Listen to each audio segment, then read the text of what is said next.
Take a look at the Los Angeles basin, and you will find some of the most aggressively developed and expensive real estate on Earth. Tens of millions of people are packed shoulder to shoulder against the edge of the Pacific Ocean. But look just 20 miles offshore, and you will find a bizarre geographic anomaly. Sitting in plain sight is an 8-island archipelago boasting perfect Mediterranean weather, but absolutely zero permanent urban population. This map of the Southern California coastline reveals the sheer proximity of these islands to the mainland grid. In any ordinary circumstance, 8 offshore properties sitting directly next to a hyper-lucrative consumer market would have been instantly swallowed by luxury developers. They were completely cut off from the mainland for millions of years. Because sea levels never fully bridged the gap, species that washed ashore evolved in total isolation. The mainland gray fox, for example, shrank down to the size of a house cat just to survive on the limited resources, creating a unique biological environment, often called the Galapagos of North America. While millions of people struggle for space on the coast, these islands sit in a state of wild, prehistoric stasis, the last piece of California real estate to remain entirely untouched by the urban grid. Geologically, the northern islands are complete outsiders. They didn't break away from the mainland as sea levels rose. Their presence here is the result of a much more violent tectonic event. This tectonic diagram shows what actually happened millions of years ago when the Pacific Plate ground against the North American Plate. The colossal friction of that collision caught a massive, distinct block of the Earth's crust right in the middle. As the Pacific Plate pushed northwest, it rotated that caught block of crust a full 90 degrees. The edges were torn away, and parts of it sank beneath the ocean. The peaks of that sunken transverse mountain range are exactly what we now call the Northern Channel Islands. Because they were violently pushed straight out of the ocean floor, their baseline geography is incredibly hostile. The coastlines are defined by sheer, terrifying volcanic cliffs, and they completely lack the large-scale freshwater sources required to sustain human populations. Indigenous maritime societies, specifically the Chumash and the Tongva, did survive here for 10 millennia, but they succeeded by turning their attention outward. Using advanced wooden plank canoes sealed with natural asphalt, they navigated the kelp forests and built a lucrative marine trade network, rather than relying on the barren rock for sustenance. Modern real estate developers in the 20th century operated completely differently. They looked at the sheer volcanic drops and severe water scarcity, calculated the staggering financial cost of piping water from the mainland, and decided the terrain was simply unbuildable. There was, however, one geographic exception. Santa Catalina Island featured a naturally protected deep-water cove on its leeward side, shielding the coast from punishing Pacific swells and making heavy infrastructure entirely possible. In 1919, the chewing gum magnate William Wrigley Jr. bought a controlling interest in Catalina. He poured millions into developing the town of Avalon around that perfect harbor, establishing a booming, highly profitable Mediterranean-style resort.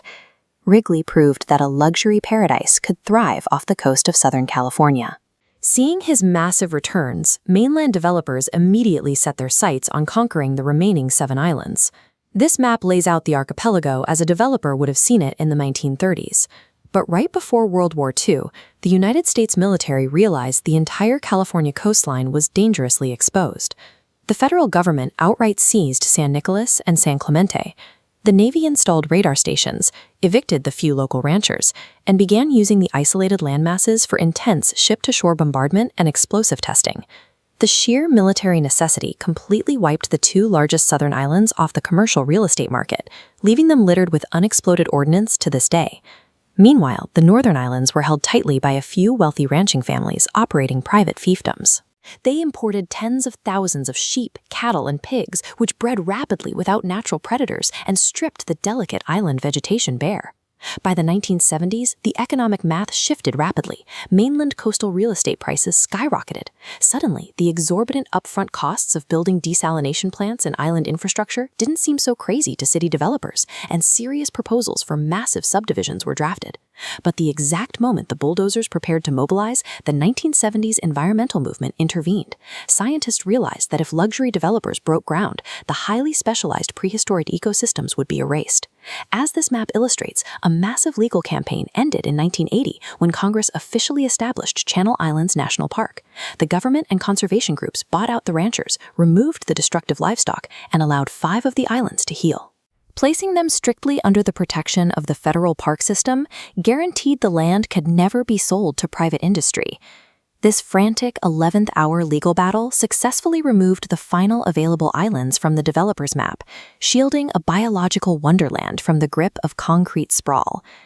Which leaves us with the final anomaly, Catalina. It already had the perfect harbor, the celebrity fame, and the Wrigley fortune backing it. So why did Avalon stall out at roughly 4,000 residents instead of becoming a booming metropolis like Honolulu? First, the town is boxed into a narrow, impossibly steep canyon, leaving zero physical room to build outward. More crucially, the island is heavily dependent on a small reservoir and a heavily taxed desalination plant. During severe droughts, residents face incredibly strict water rationing. The infrastructure literally cannot sustain another neighborhood. But the final limitation came from the Wrigley family themselves. In 1972, rather than selling off the island's rugged interior to eager developers, they made an entirely unexpected decision.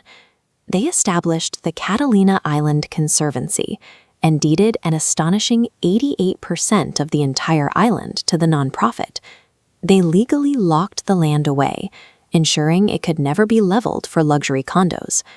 It took a bizarre gauntlet of events to save the most valuable coastline in America.